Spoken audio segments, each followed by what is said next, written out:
Ok, anh ấy mới riêng thì nhom bằng riêng á, nhom bằng riêng lòng vì QGIS ដែលមេរៀននេះគឺយើងនិយាយអំពីការដាក់បង្ហាញអឺ population density អញ្ចឹងណាអញ្ចឹងដំបូងយើងត្រូវមានទិន្នន័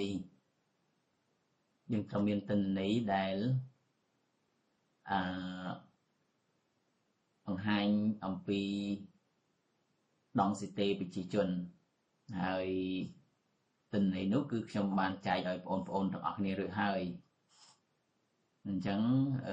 អ្វីដែលយើងត្រូវធ្វើគឺយើងត្រូវ display ទិន្នន័យហ្នឹងណានេះទិន្នន័យហ្នឹងដែលខ្ញុំផ្ញើតាម Telegram admin com boundary 2000ហ្នឹងហើយក្នុងហ្នឹងគឺមានទិន្នន័យនេះមួយនេះទិន្នន័យ population នេះឃើញទេនេះទិន្នន័យនេះអញ្ចឹងលើយើងចាប់ដើមបង្កើត map ថ្មីមួយហើយយើងចាប់ទាញទិន្នន័យនឹងចូលឃើញទេទឹកមានទិន្នន័យចូលពេលទាញទិន្នន័យចូលហើយគឺយើង display យើងចង់ display population density អញ្ចឹងយើងបើកមើល table attribute នេះក្នុង table attribute ហ្នឹងគឺវាមានអីគេនេះមានមួយគេហៅនេះdensity នេះឃើញ density នេះឃើញនេះហើយនេះ population density នេះយើងចង់ display មួយហ្នឹង field ហ្នឹងវាមួយហ្នឹងអញ្ចឹងយើងចូលទៅproperty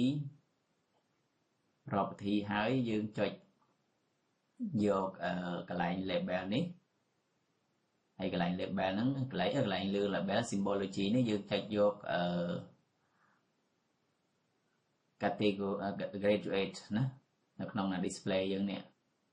យើងយក graduate ហើយបន្ទាប់ពី graduate មកយើងទៅរកនេះ